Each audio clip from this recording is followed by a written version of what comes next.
Welcome everyone to this live stream. My name is Connor. Thank you for watching 246 News here today. We're going to get some. Yeah, sorry, I can just hear these people in my ear because we are about to bring you the live press conference from Queensland, where Queensland has recorded 4 new cases. Now, all we currently know is that one's a truck driver, one is a trainer for a fly air trainer. They train air stuff. But as you can see, we're going to bring you that press conference as soon as it happened.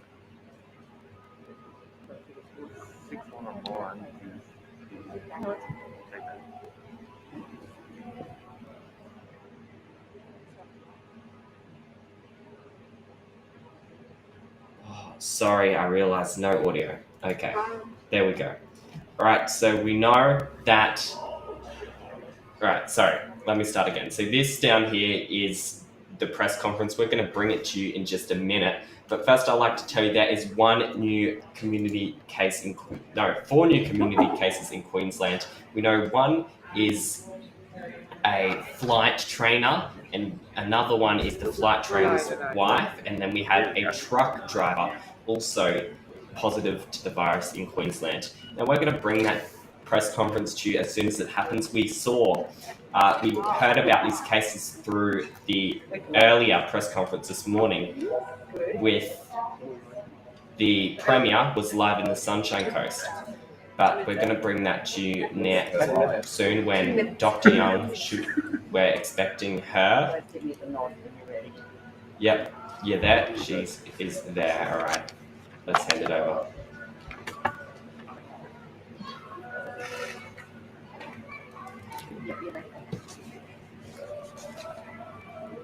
Okay, good morning, Queensland. As the Premier has already announced this morning, we have 6 new cases in Queensland. 2 of those are overseas acquired and in hotel quarantine. 4 are locally acquired in the community. However, one of those, we're still checking whether this is a historic case. In relation to the other 3, the Premier did highlight these this morning. One gentleman who works at the Training Aviation Centre and another household contact has tested positive. We are putting up exposure sites, so we put exposure sites up in relation to that individual last night, but please keep checking the Queensland COVID website for any new exposure sites as we talk to the 2 household members and get more details about where they have been over the last few days. That individual has been infectious since the 23rd of September in the community, and then we have an individual who I understand works as a truck driver who has been infected since the 19th of September. I'll get the Chief Health Officer to go through these in more detail. Importantly, what does that mean as far as restrictions? What we are asking is that Brisbane City Council, Moreton Bay Regional Council, we are putting back in place immediately the mask restrictions for those 2 councils or for anyone who has been working or in those areas since the 19th of September who might live outside of those areas. So if you work in the city, but you live outside of the Brisbane City Council, Moreton Bay Regional Council area, we ask you also to abide by these restrictions, which is wearing your mask at all times, indoor and outdoors, unless you are outdoors and can socially distance. This will be in place for 2 weeks while we work through the risks of these cases. And it also means in those 2 local government areas that we will be restricting access to vulnerable facilities again. So hospitals, aged care, disability facilities in those 2 LGAs will have restrictions immediately. This is obviously to protect the most vulnerable in our community. We have reached out to private pathology providers and requested in the Moreton Bay and Brisbane City Council areas to allow people to come in to get tested without appointments. So we will update on our website if we get confirmation, but I know that our private pathologists have done an amazing job throughout the pandemic in working with us whenever we do have community cases. So we do ask, if you have any symptoms whatsoever, please come and get tested straight away and isolate until you get your results. And of course, if you've been to any of those exposure sites, contacting Queensland Health and following the advice that you have been given. I also want to reiterate to everyone, vaccinations is the key. Don't wait until we have broad transmission of the virus through our communities.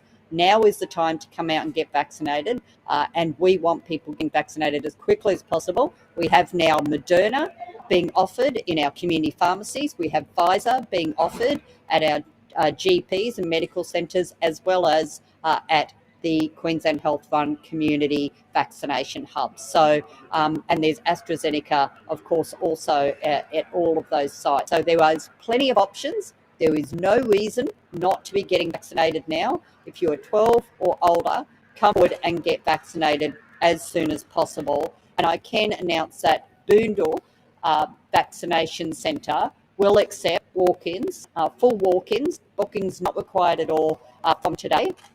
And it has lots of capacity, so we do encourage people, not just from the side, but if you're looking for somewhere to get vaccinated and you find the other smaller hubs are really busy, come to Boondall and get vaccinated as well. The last thing before I hand over to the Chief Health Officer is the Deputy Commissioner will also update us on a very sad incident that's happened in hotel quarantine, and I'll let the Acting Deputy Commissioner speak to that. So please, we know that this virus is on our doorstep.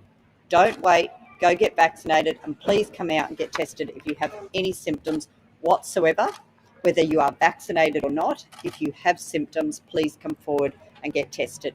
We do this, then we can get through this again without having to go to further restrictions. But this is a time where we need to watch very closely, and of course, the hours and the next couple of days will be crucial in people coming forward and getting tested. Thank you.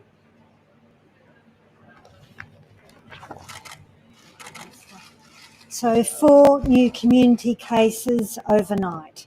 One of them is a person who recently travelled from Dili, from Timor-Leste, had 3 negative tests in hotel quarantine, and then has tested positive 5 days after leaving hotel quarantine. So we're just working through whether that's late shedding or whether it is a case. So we're just working that through with that individual and her family at the moment. Now, our other 3 cases are in 2 separate, unrelated clusters. So one is a gentleman in his 30s who lives in Eaton Hill, who works for one of the aviation training sites, and he would have come into contact with overseas pilots and so forth. So we're just working through, and I should get the whole genome sequencing later today to help with that. But he, as soon as he developed symptoms, got himself tested, confirmed positive, and has now been admitted to hospital. Then we've tested the 2 household members in his own house, and one of those has tested positive, so she's now in hospital as well. The 3rd person at this stage is negative. So there are a number of exposure sites, including a childcare centre, so the Mother Duck childcare centre. So we're just working that through, and there are a few other exposure sites. So if people could please look on the website, but most importantly of all, any symptoms at all, come forward and get tested. Then the other case, the 4th locally acquired case, is a gentleman who works as a truck driver. So we're just working through with him where he might have acquired the infection. He came forward and got tested after he'd had some flu-like symptoms and has tested positive, but he was out in the community for 8 days while infectious. So we're just working that through.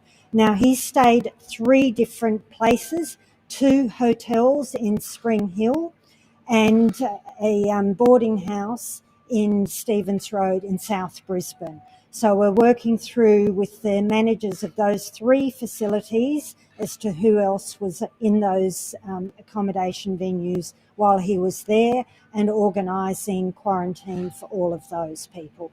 And we're continuing to work with him as to what other sites he's been at while infectious, but there's been a number that we've already been made aware of. That's why it's absolutely critical, please, anyone particularly in Brisbane or that Moreton Bay region, particularly that western part of Brisbane, any symptoms at all, please just come forward and get tested. That's absolutely critical.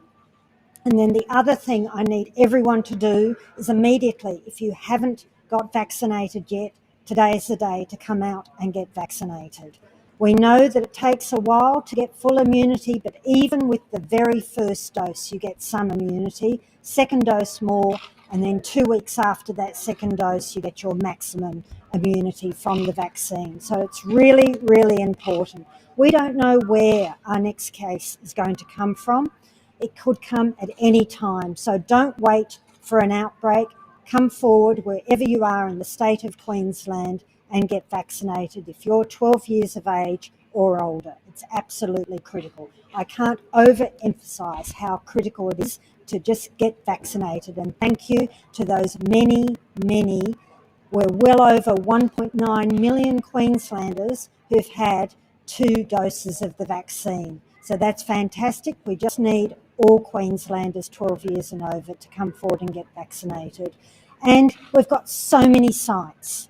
Genuinely, there are so many places. If there's a big queue in one site, there'll be room somewhere else. So we're here today at the Brisbane Convention Centre in South Bank, but I know there's plenty of capacity at Boondall, there's plenty of capacity throughout the state. Our pharmacies are doing a fantastic job. They are ramping up so quickly with the Moderna that they've got. Our GPs also are ramping up. So there will be somewhere that can vaccinate you today. So please do that. Thank you.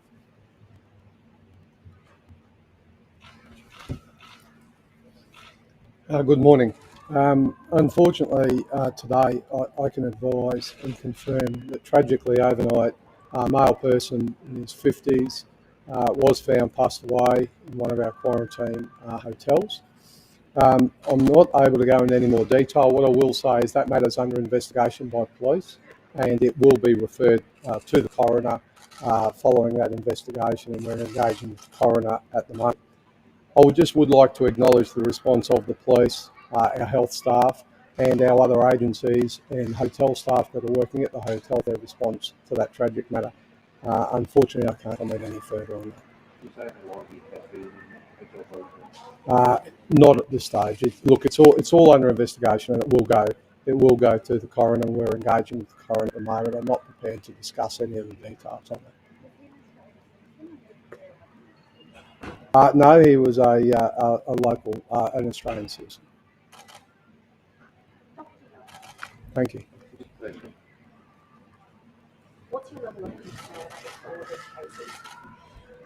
I do have a reasonable level of concern. I'm also comforted by the fact that Queenslanders have done such a good job each time we've had an outbreak. I think everyone is very comfortable with masks, and we know they protect.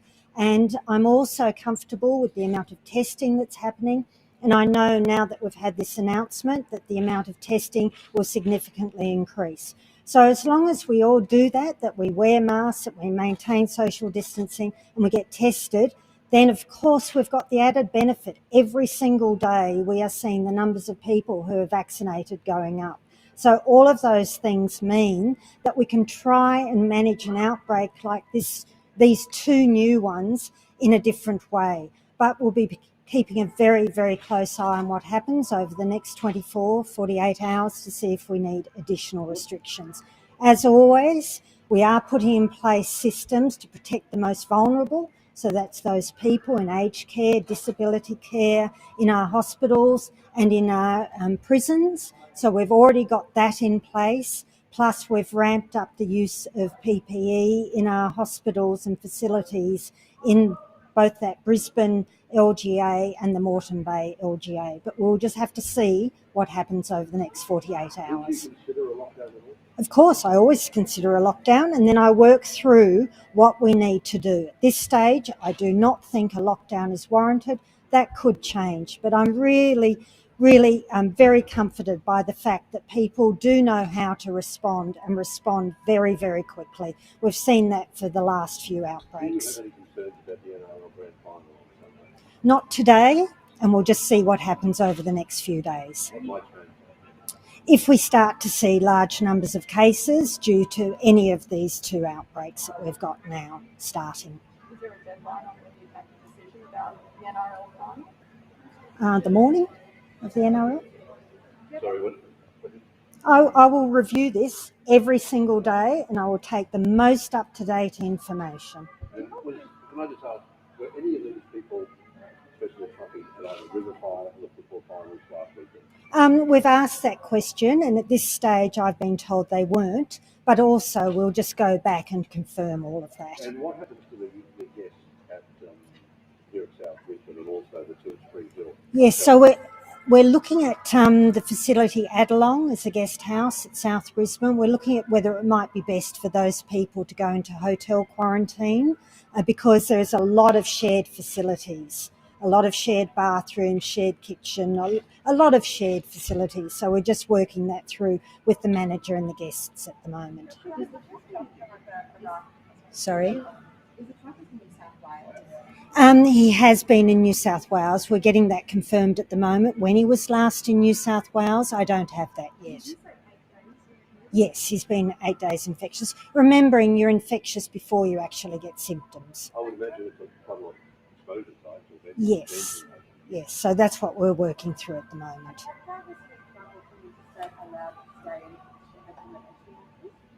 Yes, they can.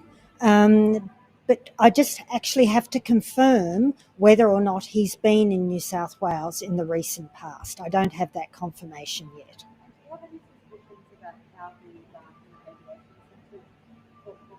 Oh yes, I'm sure he's got that at work. I mean, he goes to work at an aviation training centre, and we know there are international pilots who attend.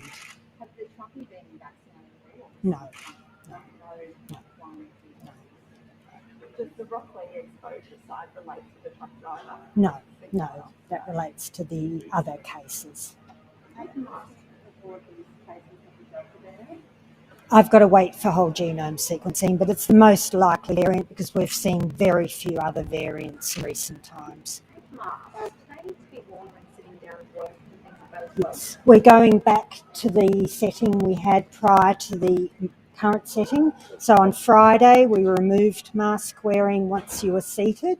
Prior to that, you had to wear masks when seated, unless you were, of course, in an office by yourself. Yes. So I wanted to ask, has been any thought given to drive-through vaccination clinics? Oh, of course I've thought about it, but I feel that we don't need to do that in Queensland due to the fantastic venues we've got, such as here at the Brisbane Convention Exhibition Centre, where there's an enormous amount of parking available and it's free. So it is far safer for people to be observed sitting in a chair with nurses around them rather than sitting in a car. It's just a bit hard to observe someone when they're in their car. So given we've got fantastic venues with enormous amounts of parking, that's one of our venues, I don't think we need to have drive-through. I do like drive-through for testing. Drive-through for testing is really good because it keeps everyone separate from everyone else, and we don't need to observe people after they've been tested. But for drive-through for vaccination, you've got well people. So we don't allow people who are in quarantine, for instance, to come to a vaccination centre. So they're well people, so they're fine to queue, and it's much, much safer that they're observed after they're vaccinated, seated in a seat with nursing staff very close by. And I might just add to that, sorry, because I know that the Leader of the Opposition have been out calling for this over recent days, and I've already spoken about this before. We've been in contact with Victoria, who's doing some of the drive-through vaccinations. The number of staff and resources required to run a drive-through vaccination, they're only putting through about a third to a quarter of the number of people through drive-through. So they're not more efficient, they're very, very inefficient. The only reason you'd set up a drive-through vaccination clinic is if you have broad sweeping transmission in your community and you want to limit contact. But it is less safe because you've got to try to observe people in their vehicles. So I'd ask the opposition, David Crisafulli, to start listening to this advice when he makes these calls, because I don't want to slow down our vaccination rate to a third or a quarter of what it is now, simply because it sounds like something good to do. The facts are, it's less efficient, it's less safe, and you only do it when you've got broad submission in your transmission happening in your community. Sorry. New South Wales put out yesterday different restrictions and freedoms for people who are vaccinated and not vaccinated. Do you see Queensland that unvaccinated people will be given the same freedoms as vaccinated? Well, people in Queensland, vaccinated or not, have far more freedoms than anyone in New South Wales, the ACT or Victoria. Even with the roadmaps that we have seen, none of those jurisdictions have a point in time in the roadmaps that they've released that show them getting to the same low level of restrictions that we have in Queensland. Other than mask wearing and 1 per 2 square metres, we have very few restrictions on our entire economy. So, it really is for those jurisdictions to talk about when they think they can get to where we are now, at 64% first dose rate, versus where they think they're going to be at 80 and 90%. I hope that they can get there quicker, and I hope they can reduce their restrictions more, so that people can enjoy Christmas and people can enjoy the sort of lifestyle we've got here in Queensland. But when we talk about Queensland opening up in a roadmap, we're as open as we can get other than borders, because we have got the lowest restrictions possible other than mask wearing at the moment. You guys have said previously where Delta will be circulating now.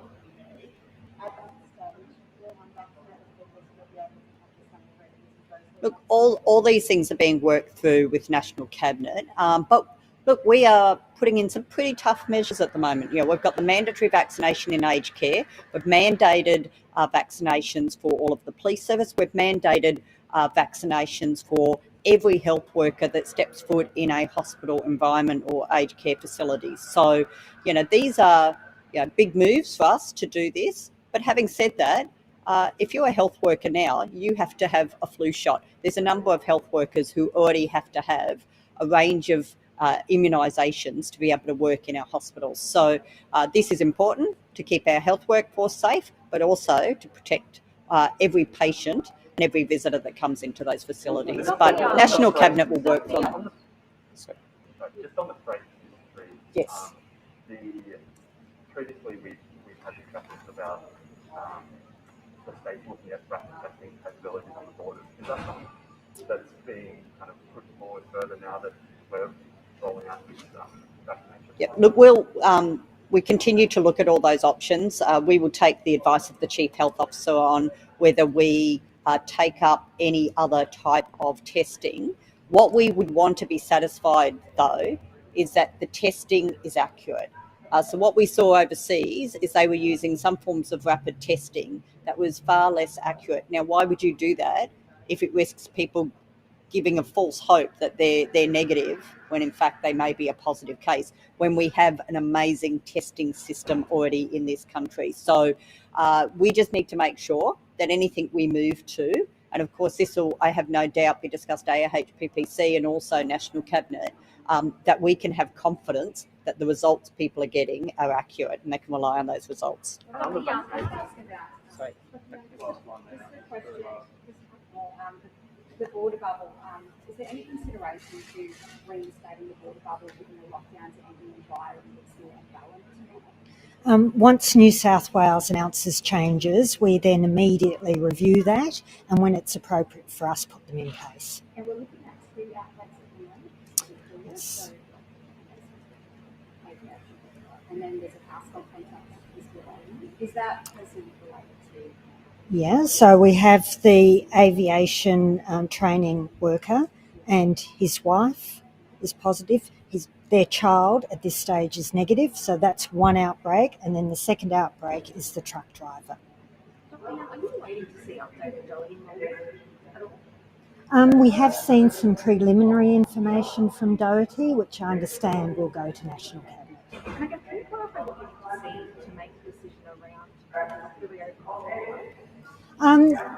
It's really about seeing that different information. So you all saw that original Doherty modelling that looked at the 70% and 80% vaccination. Then there's further Doherty modelling that looks at those vaccination rates starting at different starting points. So it's really looking at that. And what would your advice be to people in the region of Queensland who might have tickets to the grand final and they're planning a holiday for Brisbane and they've sent their holiday plans around? They better get used to wearing masks when they come down to Brisbane, and they'll need to wear those masks when they go back after the grand final. Have there been crisis talks with the NRL about the grand I haven't been involved in any, no. And can I say, I'm acting sports minister. I'm not aware of any crisis talks either. So. All right, there you have it. That is the.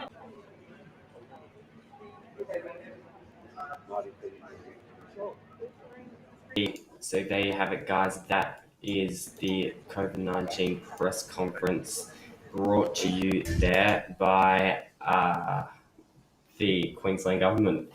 So there were health officials there, and we've heard exactly we've heard what we've heard from them. So what we know is that there is the 4 new cases, obviously, and just during that press conference, I got a media release.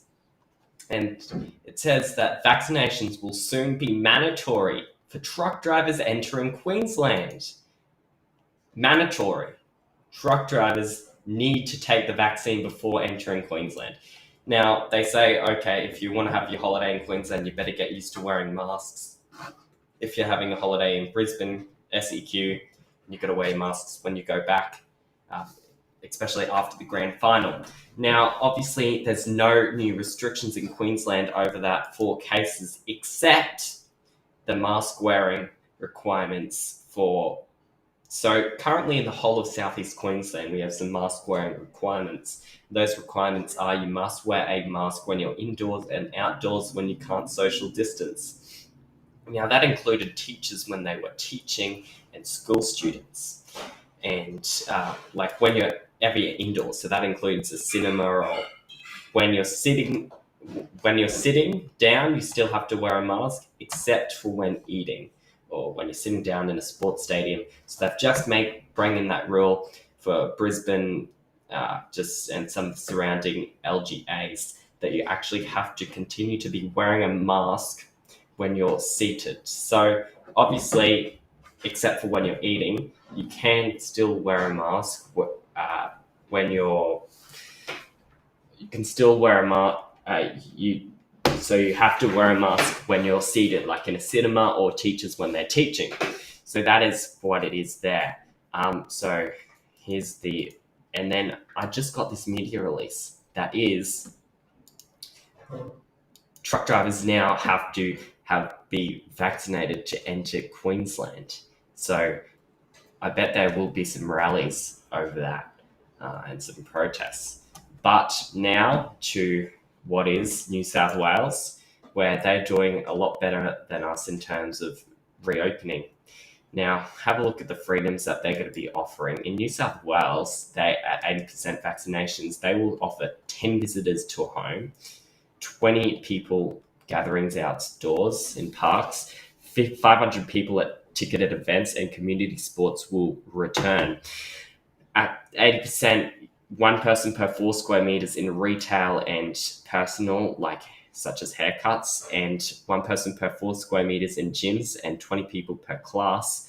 Also, 1 person per 4 square meters in hospitality venues, and 1 person per 2 square meters outside. Nightclubs will stay closed, I believe.